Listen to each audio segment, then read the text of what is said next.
हम उन बच्चों से बात कर रहे हैं जिनके एवरेज की वाईपी में 120 प्लस मार्क्स आ रहे हैं। पहली बात सही है। जीएस में 25 से कम आ रहे हैं। ठीक है। इसका मतलब है कि आपका मैथ रीजनिंग इंग्लिश ठीक है। यानी धीरे धीरे प्रैक्टिस करेंगे तो ये भी चीज़ और अच्छा हो जाएगा। उसमें कुछ नहीं करना है। उसमें अपने वीक पॉइंट पे पढ़ाई करनी है। पता चला कि इंग्लिश वीक है तो इंग्लिश पे ज़्यादा फोकस करना है। पता चला मैथ वीक है तो मैथ पे ज़्यादा फोकस करना है। ये कहीं नहीं लिखा गया कि पूरे दिन में चारों सब्जेक्ट पढ़ना है। जो कमज़ोर हो वो पढ़ना है। वो हमने एक टाइम टेबल बना रखा है कि चारों पढ़ना है। तो आपका मैथ कमज़ोर है तो मैथ वाले टाइम पर, इंग्लिश वाले टाइम पे मैथ्स पे फोकस कर सकते हैं। इंग्लिश कमज़ोर है तो इंग्लिश पे ज़्यादा फोकस कर सकते हैं। अब बात है कि जीएस कैसे करें, है ना। तो मैं ये मान के बैठा हूँ कि आप सबने नोट्स बनाया होगा, किसी न किसी टीचर से पढ़ा होगा। कोई ऐसा भी है जिसने नहीं बनाया, नहीं पढ़ा है? एक दो लोग हैं, तीन लोग। तो पहला काम करना है, कोर्स जरूर पूरा करना है। अभी टाइम है आपके पास। हम जो भी प्लानिंग करेंगे मेंस के हिसाब से करेंगे, ना कि प्री के हिसाब से करेंगे। मेंस सब ठीक रहा तो अक्टूबर में हो जाएगा। पहले जरूर हो जाए, बाद नहीं जाएगा। तो मुश्किल से आपके पास 7-8 महीने हैं। तो 7-8 महीने में जीएस की ठीक तैयारी हो सकती है। प्री क्वालिफाइंग है, कोई दिक्कत है नहीं। प्री लेवल पर 90% क्वेश्चन आपको पीवाईक्यू मिलेगा। 90% जीएस में भी। तो आप परमार सर को या किसी भी एक टीचर को, जिससे भी आप कंफर्ट फील करते हैं, कवर कर सकते हैं। लेकिन सारा एमसीक्यू करेंगे तब आप सोचेंगे कि सुपर 300 या सुपर 100 कर लेंगे तो बात बन जाएगी, तो जुआ भी हो सकता है। तो प्री लेवल पे हमें क्या करना है कि प्री पीवाईक्यू पे ही फोकस मारना है पूरा का पूरा। मेंस लेवल पे क्या है, 70-30 का रेशियो चल रहा है, 60-40 का। यानी से 60% प्रीवियस है, 70% प्रीवियस है। लेकिन वो टिपिकल वाले हैं, फैक्ट वाले हैं, जिनको हमें देख के लगता है ये तो हमने पढ़ा ही नहीं है।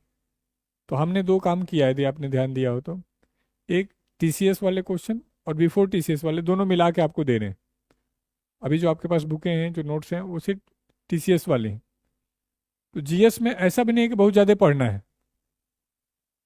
मतलब 1 से 1.5 स्लॉट रख सकते हैं जीएस का, क्योंकि जीएस रिलायबल सब्जेक्ट नहीं है। जीएस धोखा करेगा। मैथ इंग्लिश रीजनिंग धोखा नहीं करता है, लेकिन जीएस धोखा कर देता है। तो हम दो काम आपसे उम्मीद कर रहे हैं। एक, जो भी टॉपिक पढ़ रहे हैं उसको 100% पढ़ेंगे। मतलब मान लो आपने बजट चैप्टर पढ़ा या आपने पार्लियामेंट चैप्टर पढ़ा, तो 0 to टॉप पे जाना है, कुछ भी छोड़ना नहीं है। अब उस पर आए हुए सारे क्वेश्चन को आपको कवर करने हैं। जब कवर कर रहे होंगे तो कुछ क्वेश्चन आपको आ रहे होंगे, वो अलग तरीके से अंडरलाइन करेंगे। लेकिन कुछ लग रहा होगा कि यार ये क्या है, तो उसको गोला करेंगे, वीडियो देखेंगे, नोट्स में कुछ फैक्ट मिलेगा तो ऐड करेंगे।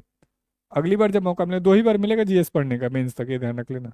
सिलेबस है बड़ा, तो पहली बार में 100% करने का प्रयास करिए।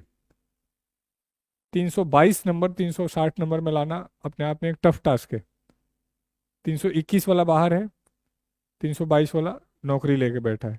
333, ध्यान दिए, 10 नंबर में पोस्ट खत्म।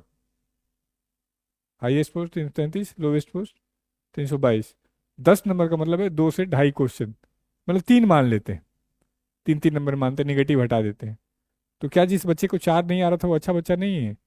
है। लेकिन कंपटीशन ने कहा कि नहीं, तुम अभी 1 साल और तैयारी करो, अगली बार तुम ट्राई करो, यदि तुम डिजर्व कर रहे होगे तो तुमको नौकरी दे दूंगा। तो हम ये नहीं कह सकते कि पेपर टफ था, हम ये कह रहे हैं कि पेपर आसान था। जो पेपर बना रहे हैं वो अपनी जिम्मेदारी को शायद समझ नहीं रहे हैं। मेंस का पेपर मेंस की तरीके से होना चाहिए। तो इसका दूसरा मतलब है क्या, आपकी एक भी एक्यूरेसी गड़बड़ हुई तो चीज़ें बिगड़ जाएंगी। तो अपन लोगों ने क्या किया, अभी मेंस का मॉक शुरू कर दिया है। यदि आपके बच्चों 140 से ऊपर आ रहे हैं तो चुपचाप मेंस का मॉक दो, घबराओ नहीं। उसमें हो सकता है 10 दिन 15 दिन 1 महीना नंबर कम आए। जैसे शुरू में क्यूआईपी में नंबर कम आया होगा तो आप घबराते थे, कुछ बच्चे भाग भी गए, कुछ बच्चे टेस्ट देना ही छोड़ दिए। उसी तरह रेस में होगा।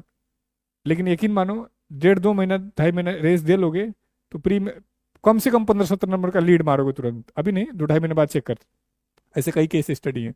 130-35 आ रहा था, क्योंकि ग्रेजुएट नहीं था तो सोचा कि अब रेस ही दे लेता हूँ, टाइम तो है ही।